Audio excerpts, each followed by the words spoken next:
Flight crew shames black single mom. Then her call stuns them.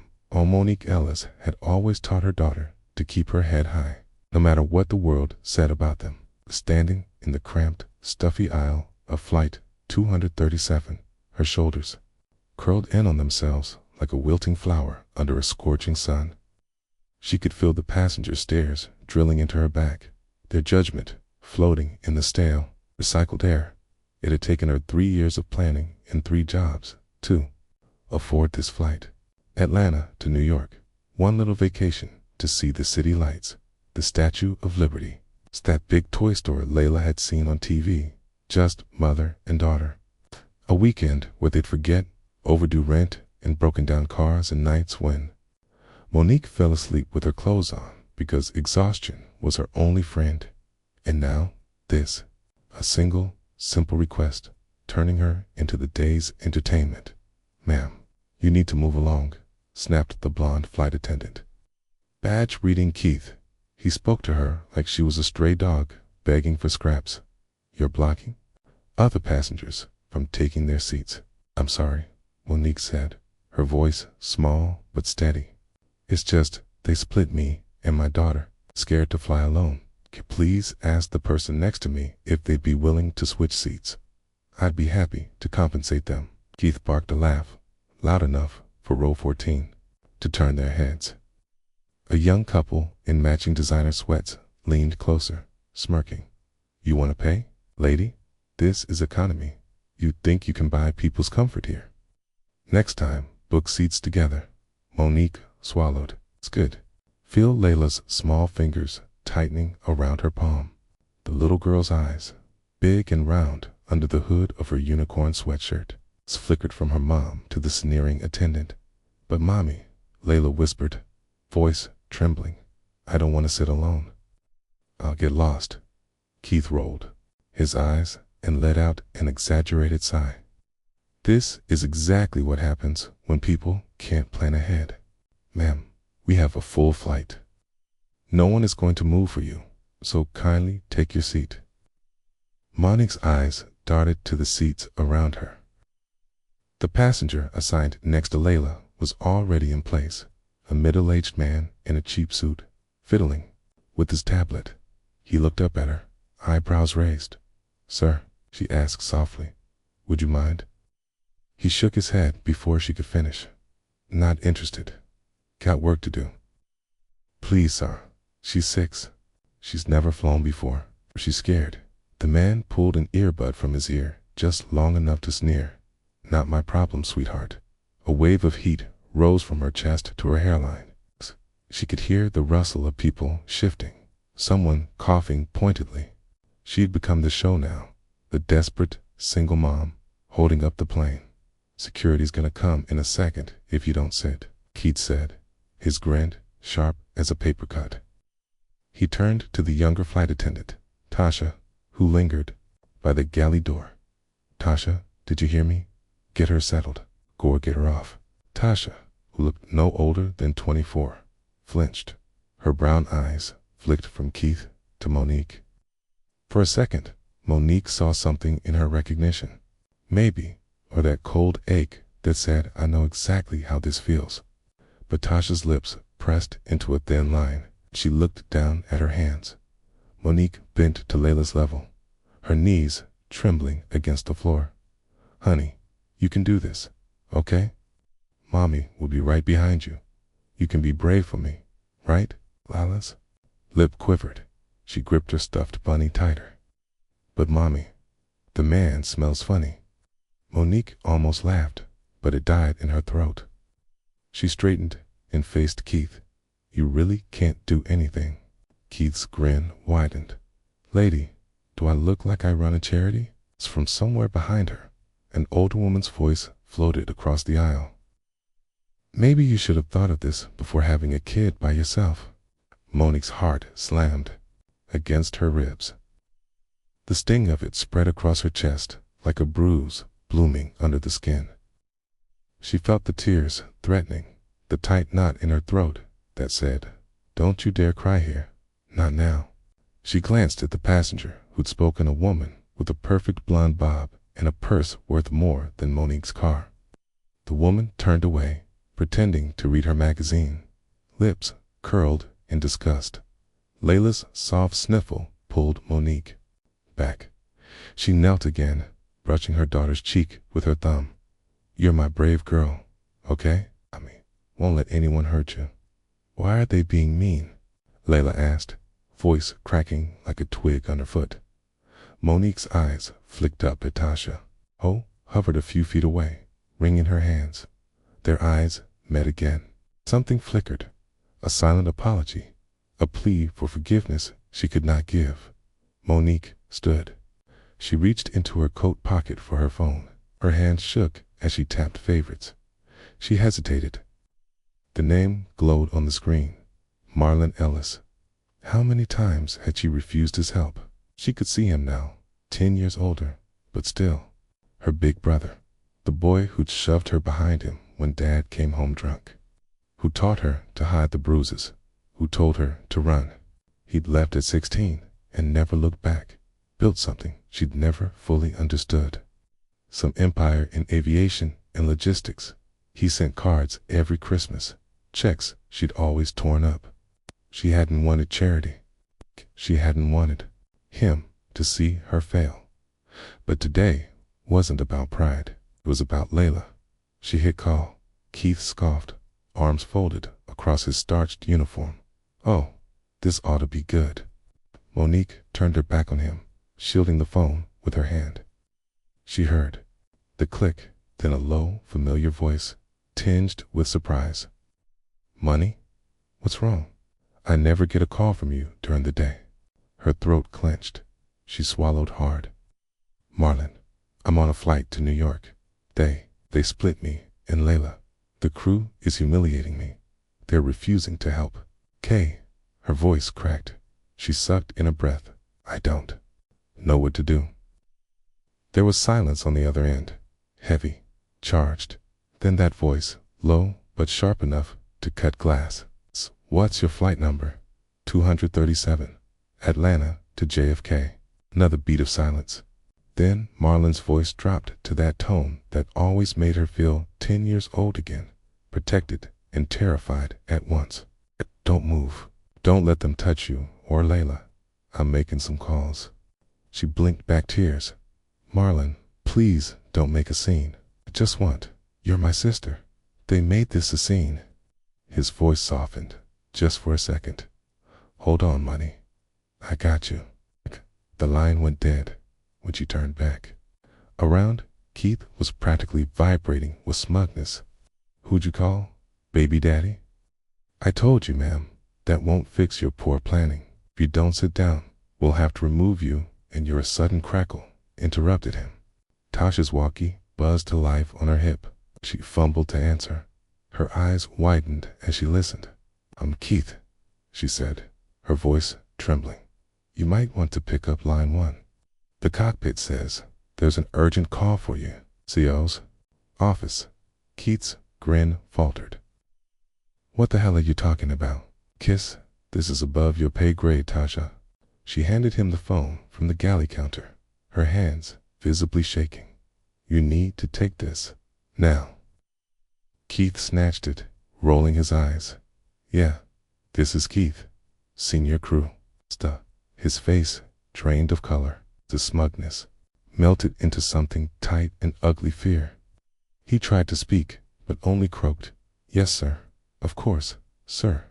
Right away." Monique held Layla's hand tighter as Keith turned to her, his jaw working uselessly. He opened his mouth, closed it, then forced out a tight, hurt smile that looked more like a grimace. "Ma'am," he said, each word tasting like poison in his mouth. "Could you and your daughter please follow me to the front? The captain would like to make accommodations for you." The passengers stared now, some curious, some uncomfortable. The man in the cheap suit wouldn't meet her eyes. The woman with the designer purse shifted in her seat, face suddenly flushed. Monique felt the weight of their stares, but not the shame this time. She held her head high, tucked Layla's bunny under her arm, stood straighter than she had in years as they made their way down the narrow aisle. Past the row of eyes that had judged her minutes before, Layla looked up at her, wide-eyed. "Mommy, what's happening?" Monique squeezed her hand. She smiled, not the tired, forced smile she usually wore, but something stronger. "Remember when I told you sometimes we have to ask for help?" Layla nodded. Double quotes. "Well, baby," Monique said, her voice calm and certain as the pilot opened the cockpit door ahead. "Sometimes help comes from people who love you enough to make things right." And for the first time in a long time, Monique believed it. Flight crew shames black single mom. Then her call stuns them on Monique stood just outside the cockpit door, one arm around Layla's shoulders, the other gripping the handle of her carry-on so hard her knuckles whitened. The stale cabin air seemed to swirl with new energy. A restless hush had fallen over the rows of whispering passengers. Even the kids who'd been kicking seats fell silent. Word spread fast when the top boss called mid-flight. Keith still hadn't met her eyes. He hung back near the galley, face pale and stiff. The phone call had turned him from ringmaster to ghost. Tasha hovered near Monique, her clipboard clutched tight to her chest like a shield. She kept darting glances at Monique, her lips parted, like she wanted to say something, but every time the words died in her throat. Monique bent down to Layla's level.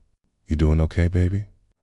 Layla looked up at her, with eyes still damp from tears, but there was a new spark in them, curiosity mixed with relief. "Is the mean man gonna get in trouble?" Monique hesitated. She smoothed Layla's hair behind her ear.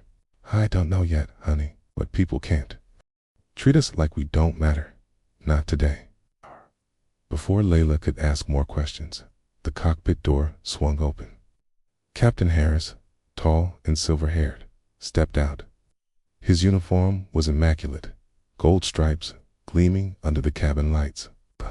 There was sweat at his temple, and his eyes flicked past Monique as if he expected someone bigger, someone scarier, to materialize behind her. "Ms. Ellis," he said, voice calm but carrying the weight of authority. "May I speak with you for a moment in private?" Monique straightened. She lifted her chin. "Of course, Captain." He gestured for her to follow him through the narrow corridor past first class. The passengers in the front rows craned their necks to gawk. A man in a business suit tapped his wife's arm and whispered behind his hand. Another woman, in pearl earrings and a blazer, gave Monique a quick once-over and turned away with a little scoff. Like she couldn't fathom why this woman was getting the captain's personal attention. Monique felt her heartbeat thundered in her chest, but held Layla's hand steady. She wanted every single pair of eyes to see her, not shrinking, not apologizing. Never again. The captain led them into a small service area behind the cockpit near the front galley. A flight attendant parted the curtain, giving them a sliver of privacy. Tasha slipped in behind them, still clutching that clipboard like a lifeline.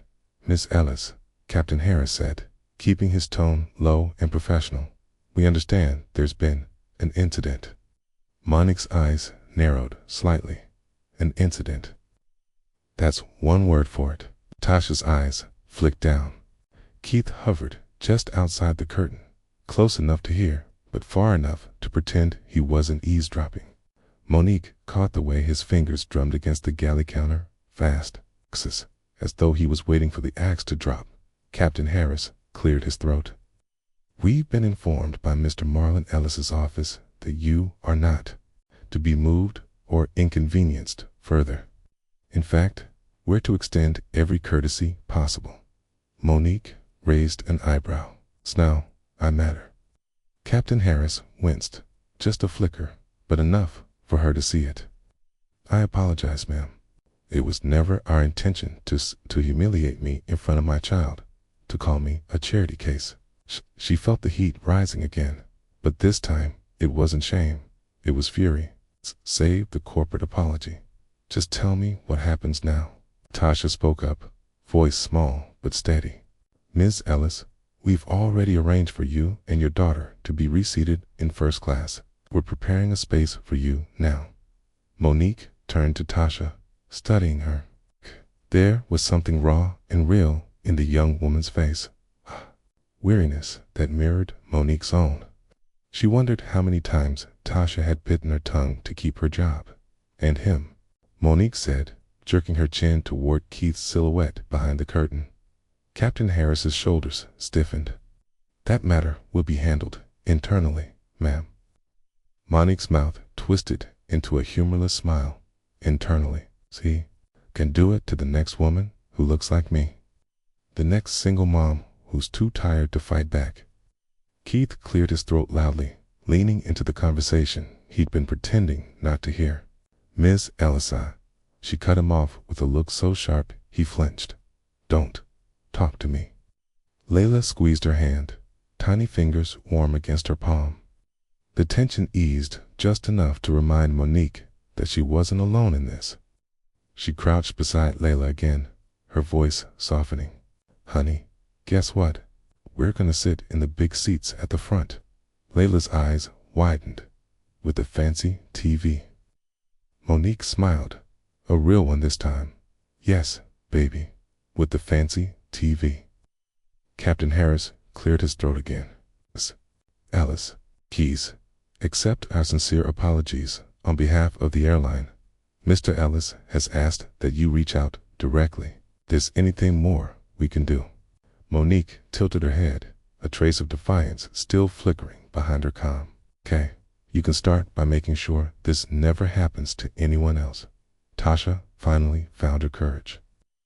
She stepped forward, her voice trembling but determined. Miss Ellis, I'm so sorry. I wanted to help you. I really did.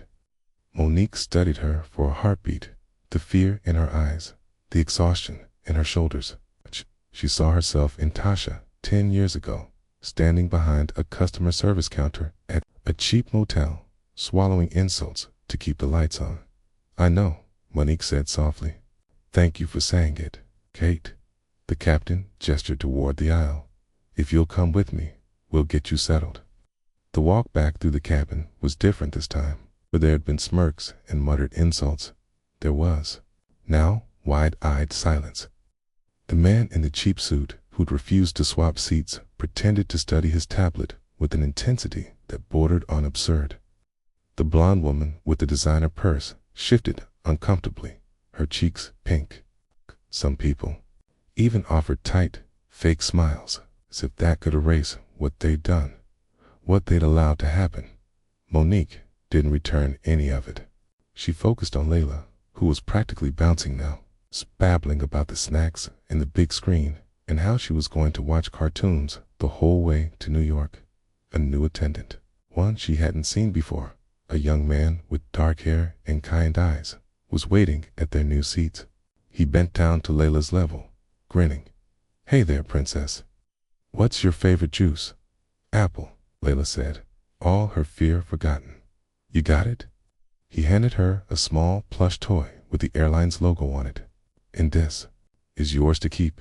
Monique watched her daughter's eyes light up, her chest squeezed tight, a swirl of anger, relief, something else she hadn't felt in years. Vindication. She settled into the wide leather seat, the soft hum of the engines under her feet. For a moment, she let herself sink back, shoulders pressed into the cushion. She could see Keith at the back of the cabin, his eyes flicking nervously between her and the galley phone. He looked like a man waiting for the hammer to fall, and maybe it would.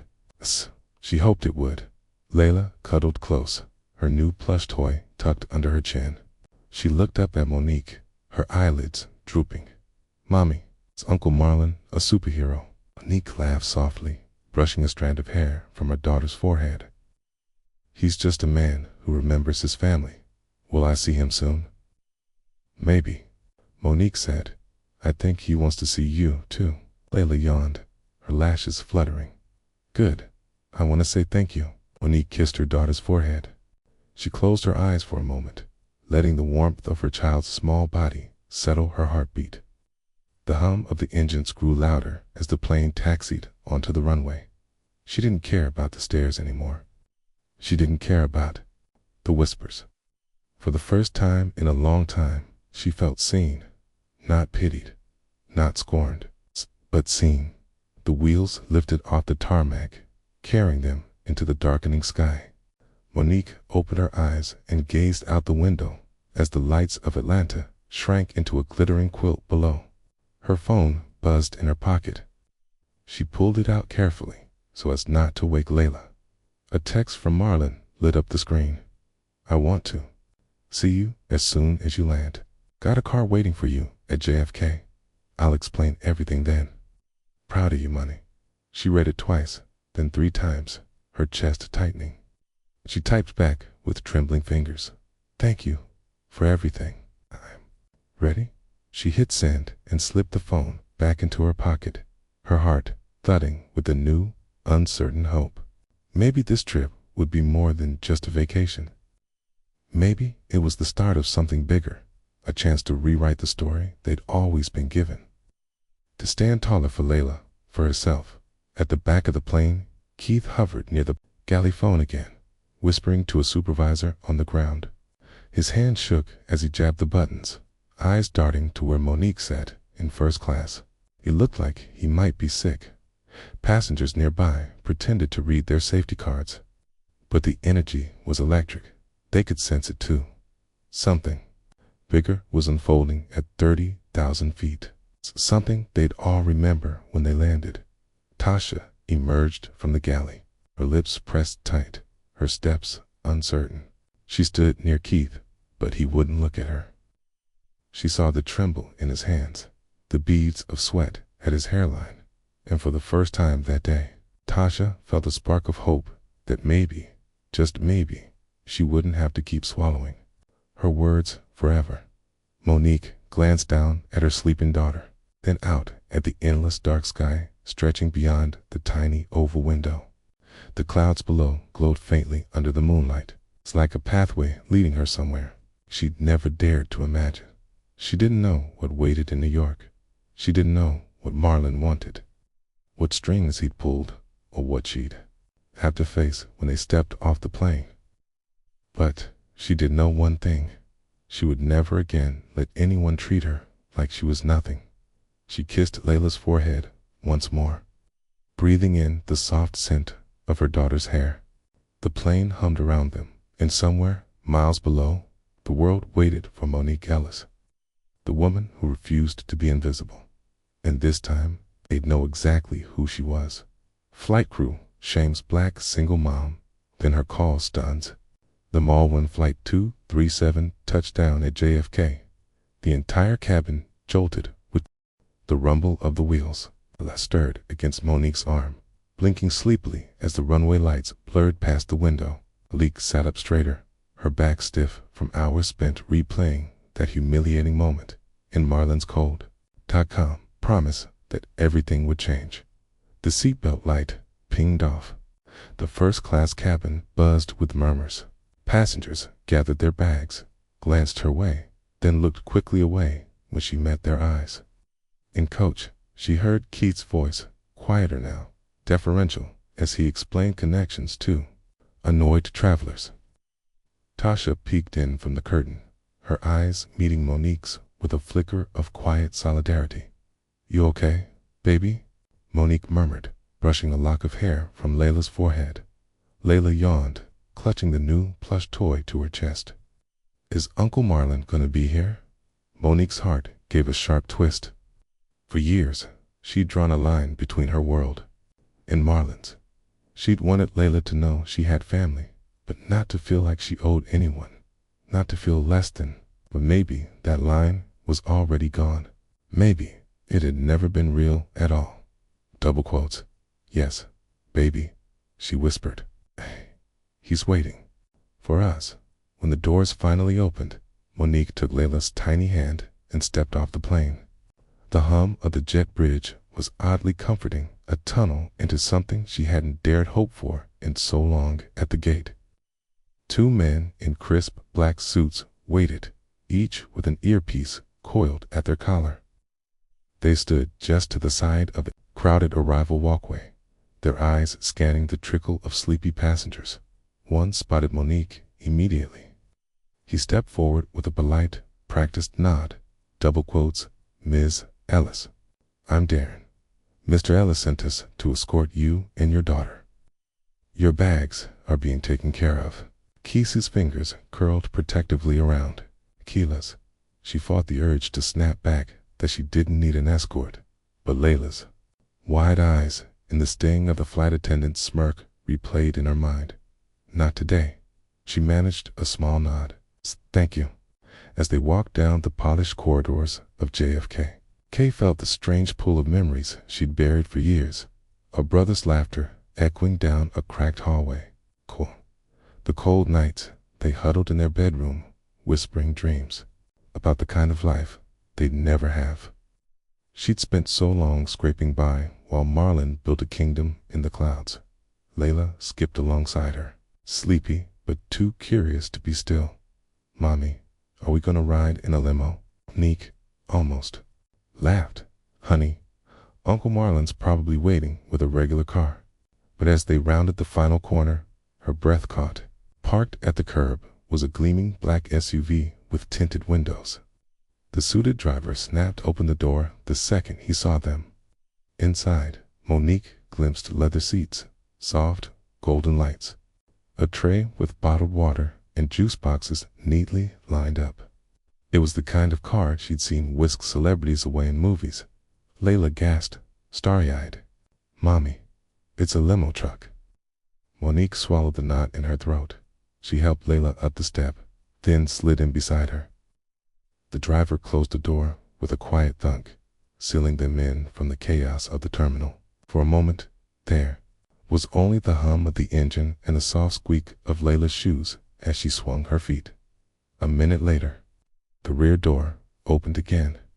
Monique's breath caught as Marlon climbed in. It had been almost 5 years since she'd seen him in person. He looked older, broader across the shoulders, his tailored coat draping over him like a shield. His hair was closely cropped, peppered with gray at the temples, his jaw set in that familiar way that said he was about to make someone regret crossing him. But when his eyes landed on her, and then on Layla, the sharpness melted, just for a heartbeat. Hey, Money.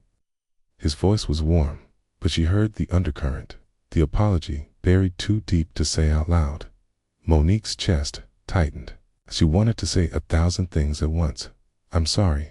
Where were you? How dare you fix my problems now?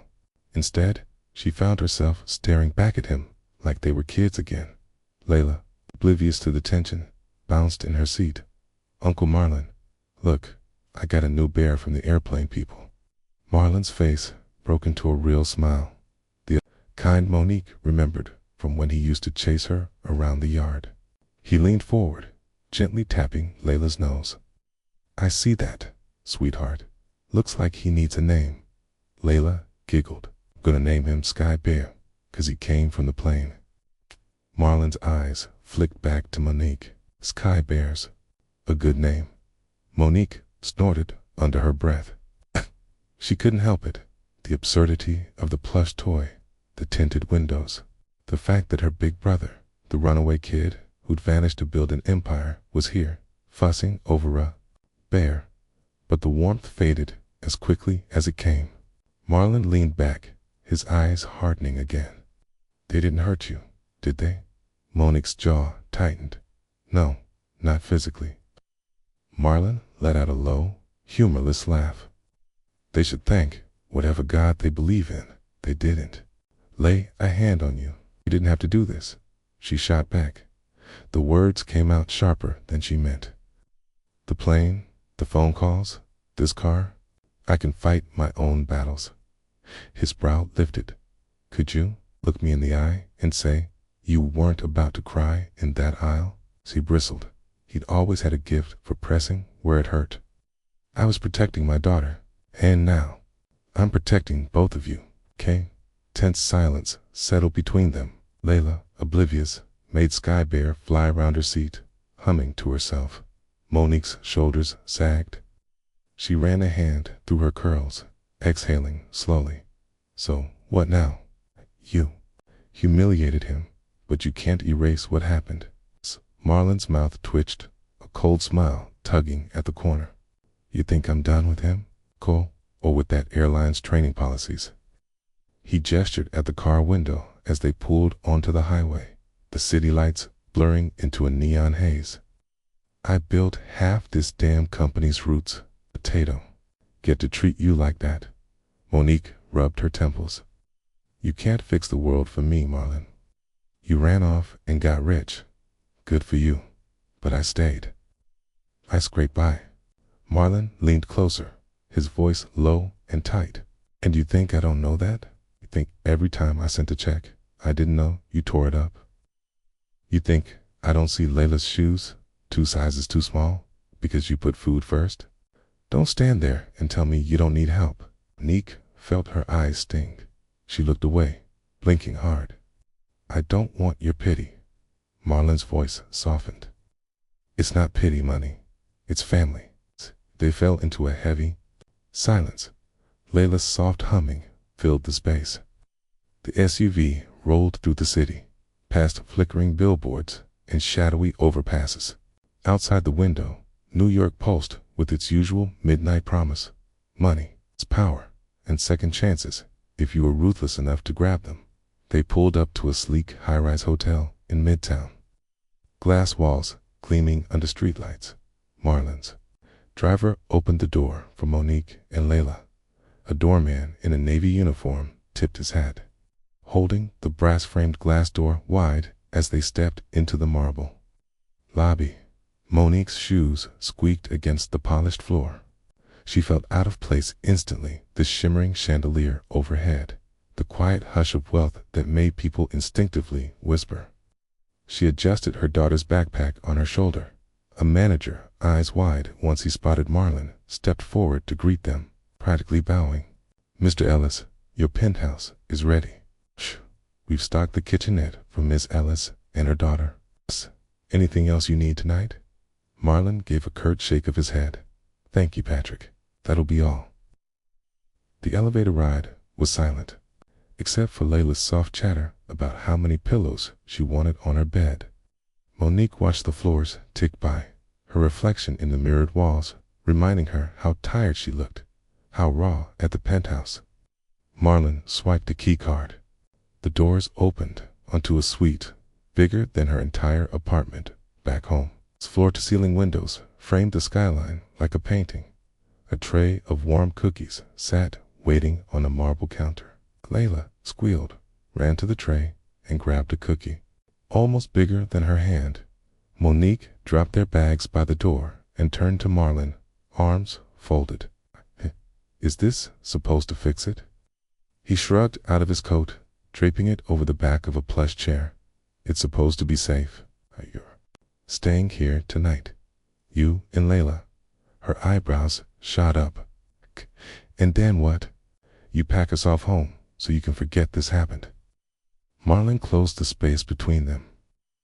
He took her hands, his own rough and warm against her cold fingers. Money. This was never supposed to be your life. Working doubles, letting people treat you like trash. You have a college degree you never got to use because you had to survive. Let me help. You don't get to walk back in like you're my savior, she snapped, her voice low to keep from waking Layla's excitement. Where were you when I needed you most? Marlon's eyes clouded, the glint of his power giving way to something more vulnerable. Fighting my own demons. Building this, so I'd have something when you finally called. She stared at him, her heart pounding. The silence between them was a canyon, one they'd both built with stubborn pride. Then, Layla's small voice cut through it all. He gave me a bear and cookies. Monique felt the fight drain out of her. She knelt down, scooped Layla into her arms, and pressed her cheek to her daughter's hair.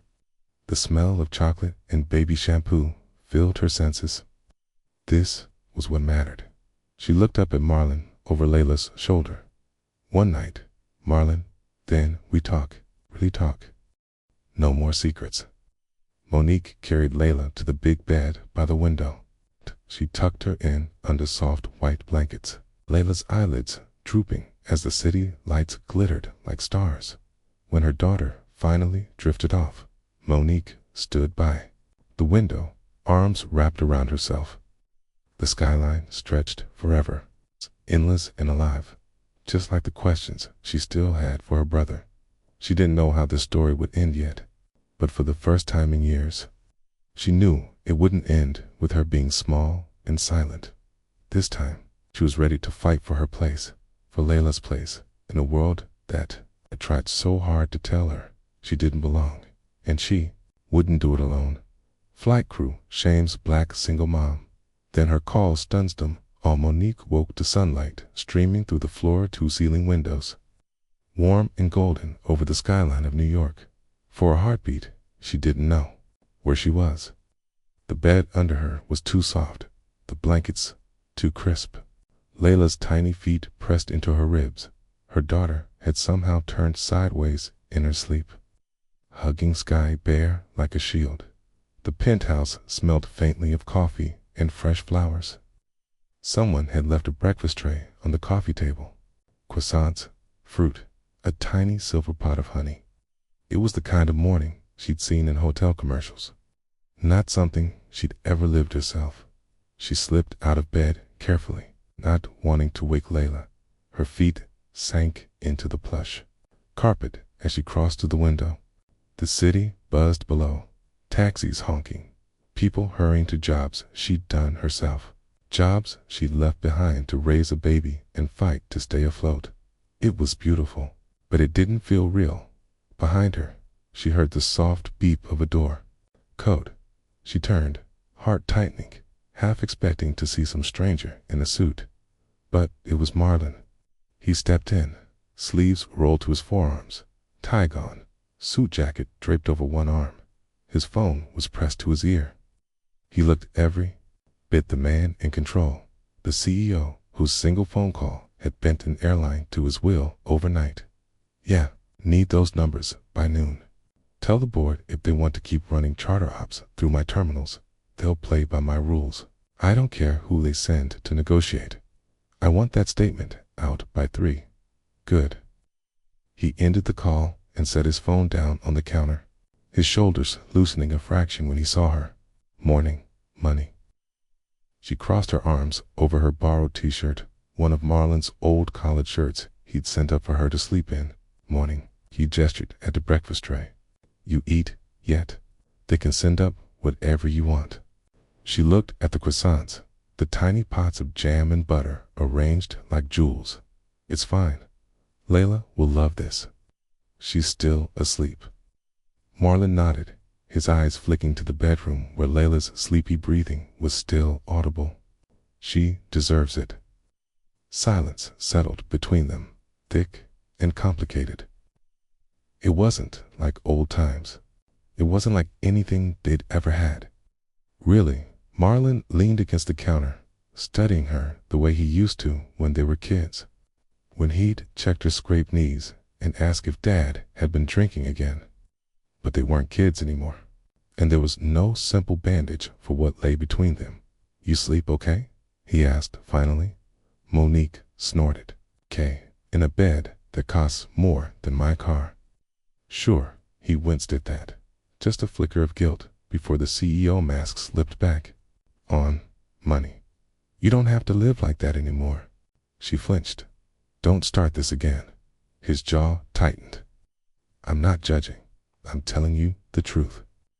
You don't have to do it alone. I'm not your charity project. You're my sister. He kept his voice low, glancing toward the bedroom.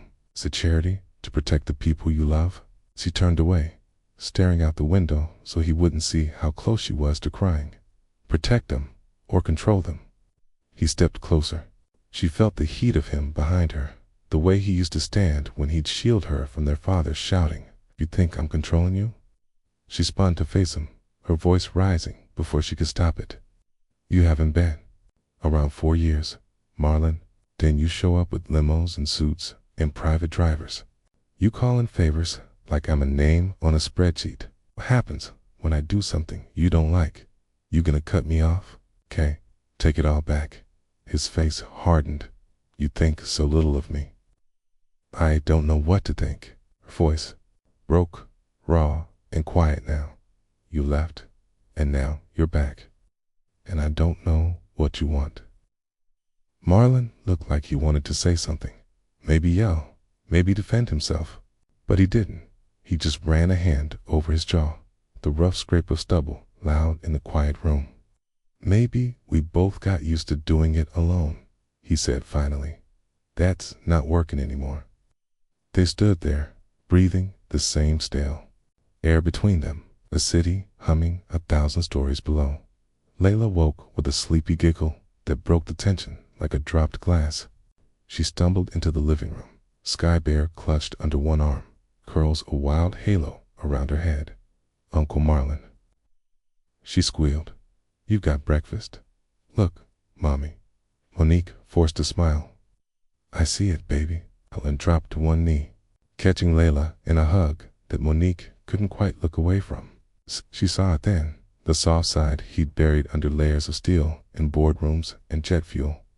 The way he looked at Layla was the way he'd looked at her once, before the world taught them both to armor up. After breakfast, Marlon's driver arrived to take them to his main office, a glass tower near the river, a place Monique had never seen but always pictured when people whispered about her brother's money. She sat stiffly in the back seat, Layla pointing out every yellow cab and hot dog cart like it was Disneyland at the tower's entrance. People in suits parted from Marlon like he was royalty. Some nodded, others ducked their heads and pretended to be busy with their phones. Nobody met Monique's eyes. Nobody asked who she was. She was invisible again, just the sister clinging to her powerful brother's orbit. The elevator wished them up 50 floors. The doors opened onto a sleek, sunlit hallway lined with abstract paintings that probably cost more than her rent. For a year, Marlon's assistant, a young man with sharp cheekbones and a smile that never touched his eyes, greeted them. Good morning, Ms. Ellis. Mr. Ellis, the press statement is ready for your approval. Also, the airline CEO is holding online too. They're requesting a private meeting. Marlon's eyes flicked to Monique. And my sister and niece will be comfortable in the conference lounge. Of course, sir. Right this way. Conference lounge was less a room and more a palace, floor-to-ceiling windows, steep leather chairs, a fridge stocked with snacks. Layla settled happily on a couch with a juice box and Sky Bear. Monique stood by the windows, staring down at the tiny yellow cabs crawling below like ants. She could hear Allah's voice through the glass door to the adjoining office. Low, dangerous. The man could break people with words. She'd seen it once, years ago, when he'd come back for their mother's funeral. A lawyer had tried to shortchange Monique on the insurance payout. Marlon had sliced him apart in 10 minutes flat, but back then, he'd left again. He'd always left again. She flinched when she heard her own name through the glass. Marlon's voice sharp. She's not some pawn. She's my sister. This goes public. If you don't fix it properly, I will ruin you. Do you understand? Me? Monique's stomach twisted. Layla hummed a song, swinging her legs off the couch, blissfully unaware. Monique stepped out of the lounge, edging closer to the open office door.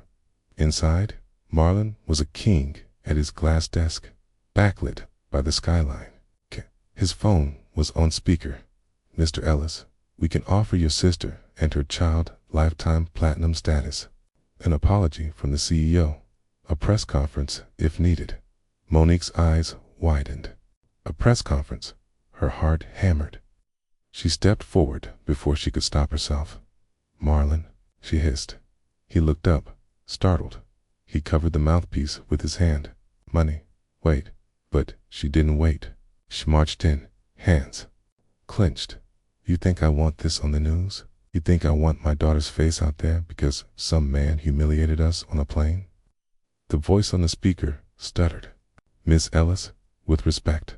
The story's already spreading on social media. She slammed her hand on the glass desk, her voice trembling. I'm not your PR stunt, either of you. This isn't about you saving face. It's about my kid. My life. Marlon rose from his chair, towering over her. Money. This is leverage. You don't have to be invisible anymore. You can take back the narrative. I don't want a narrative. Her eyes stung. I want respect. I want people to know they can't treat people like me, like trash. But not because you strong-armed them. Because they see we won't take it anymore. The silence was deafening. She could hear Layla's laughter in the next room. Marlon's shoulders slumped. He nodded once at the phone. Shut it down, he told the exec coldly. We'll handle this our way. The call ended with a quiet click. Back in the lounge, Layla looked up, oblivious. Mommy, are we gonna go see the big statue today? Monique sank into the couch, pulling her daughter into her lap. Yeah, baby, we will. Marlon stood in the doorway, watching them, the unspoken questions swirling behind his eyes. He'd built his power by pulling every string, making the world bend to his rules. But Monique wasn't another deal to close. This was her story now, and she would decide how it ended. Flight crew shames black single mom.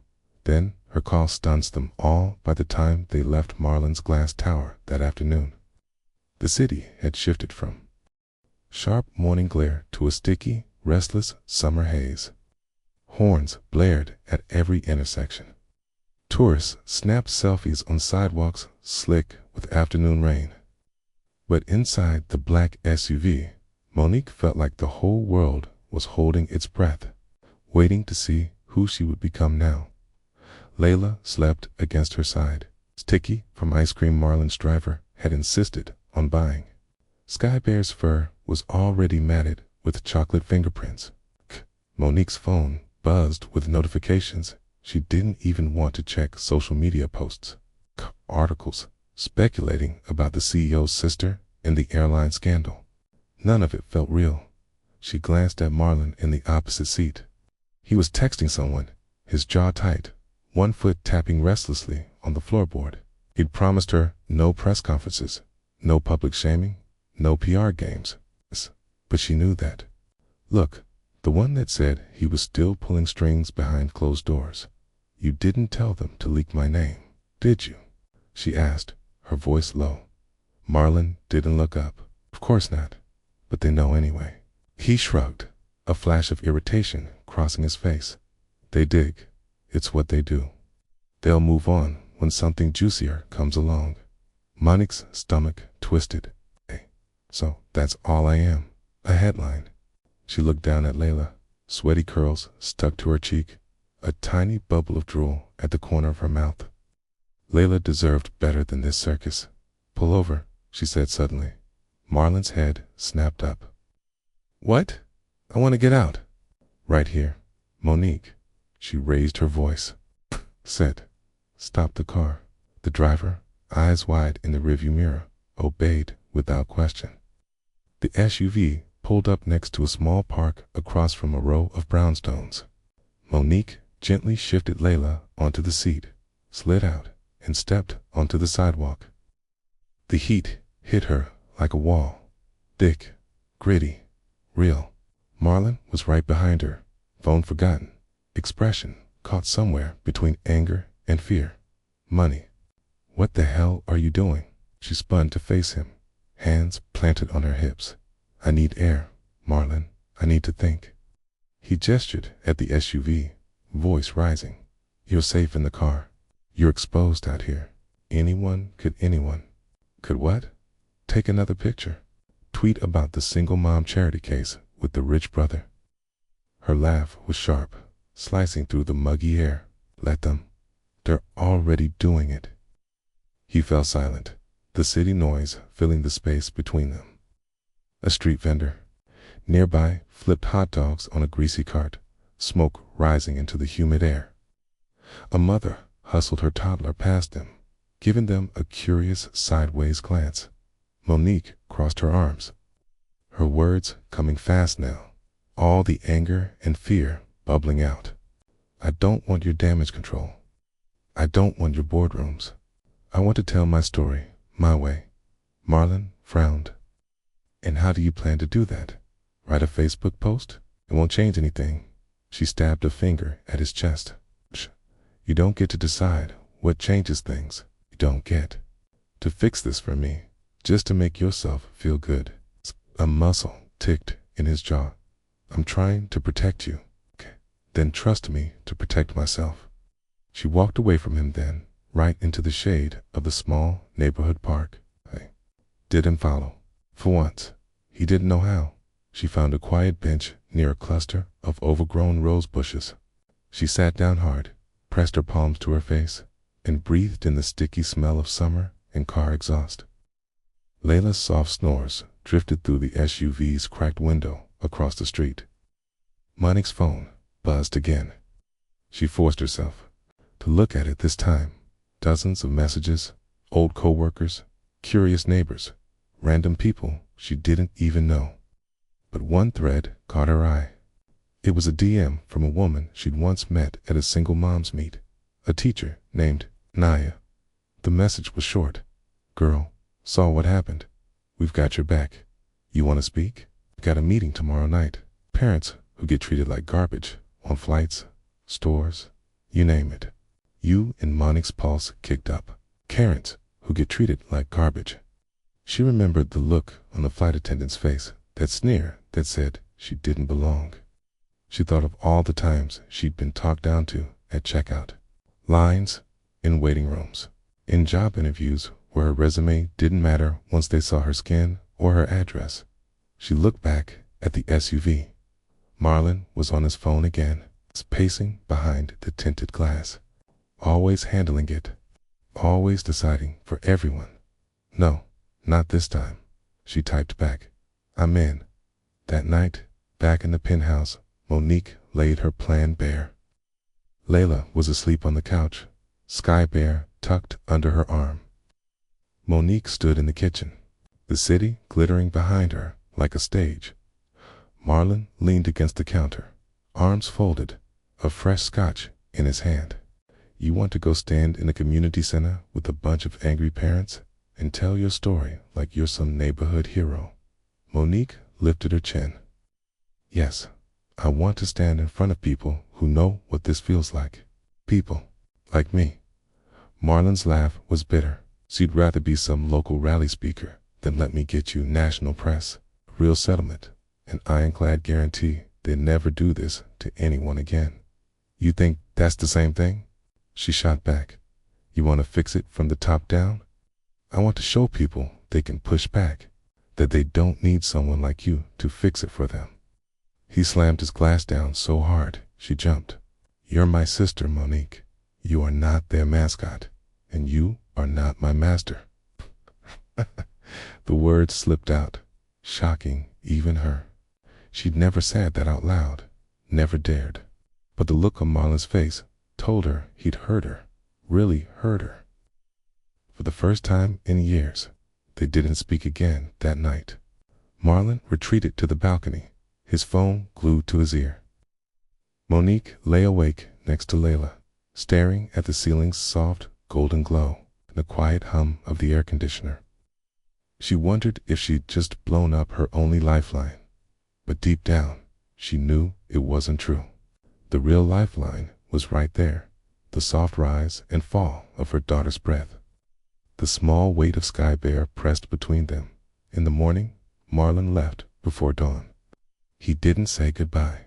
The next evening, Monique stood outside, a tiny rec center in Queens, her heart pounding in her chest. Layla held her hand tight, swinging Sky Bear by one paw. Inside, folding chairs were arranged in a crooked circle. Parents sat, scattered in the dim light, tired moms in scrubs, dads with work boots still caked in dust, grandparents balancing toddlers on their knees.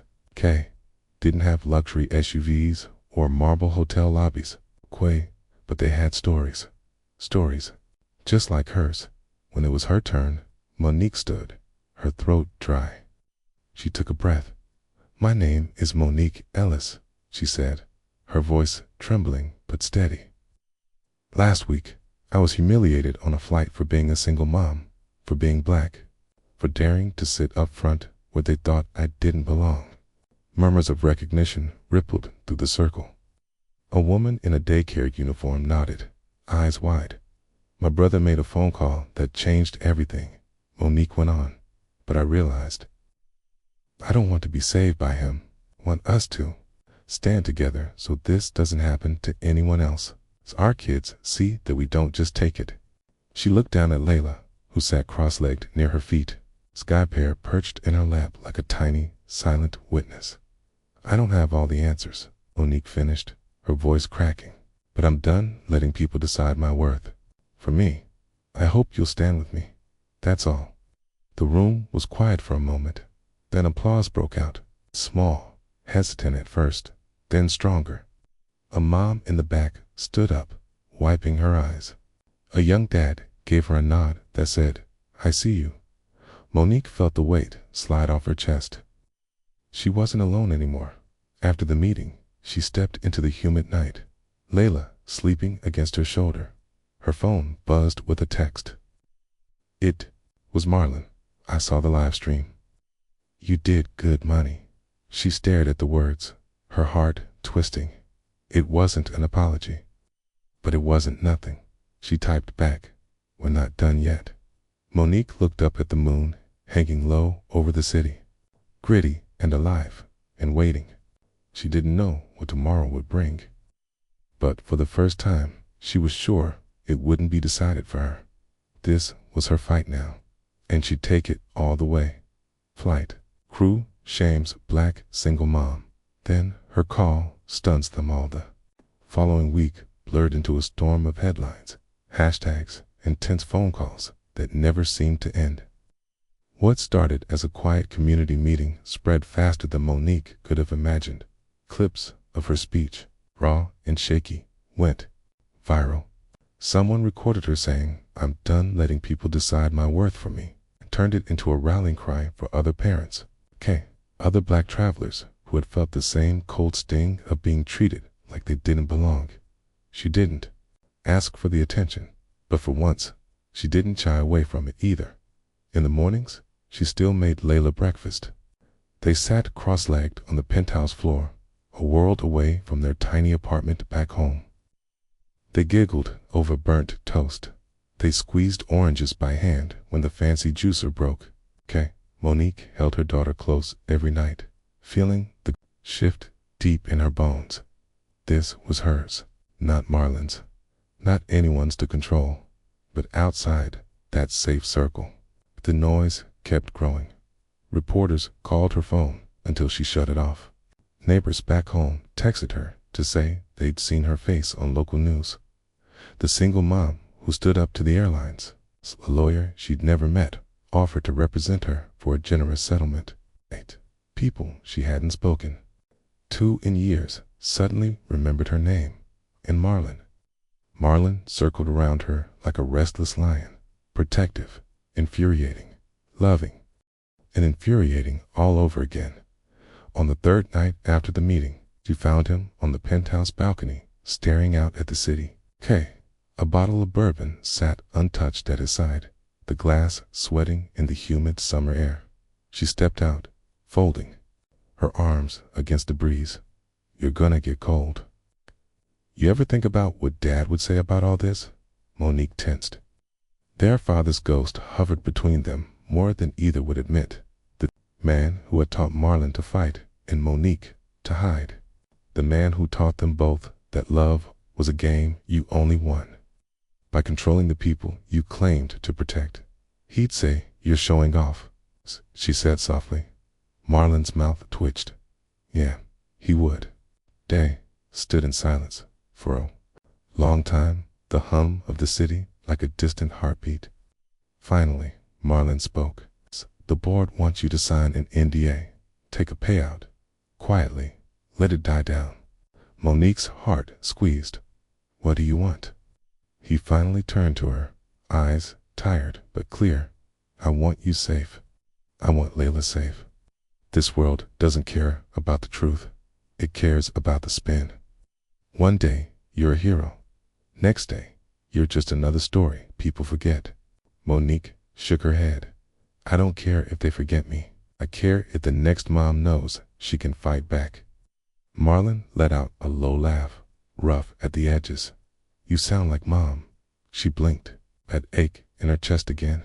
Maybe that's not a bad thing. The next morning, Monique woke up early, earlier than Layla, earlier than Marlon. Ski sat at the marble kitchen counter with a notebook open and an old mug of hotel coffee cooling by her elbow. No handlers, no corporate statements, no carefully worded press releases. She wrote it all down in her own words, every moment on that plane. The humbling humiliation, the rage that grew as the flight attendant looked at her like she was less than nothing. She wrote about the call to Marlon, about what it felt like to see him swoop in with power she'd never trusted before.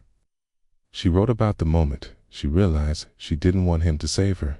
She wanted him to stand with her. She finished her letter with the only line that felt true. We deserve a world that doesn't need powerful brothers to make us whole.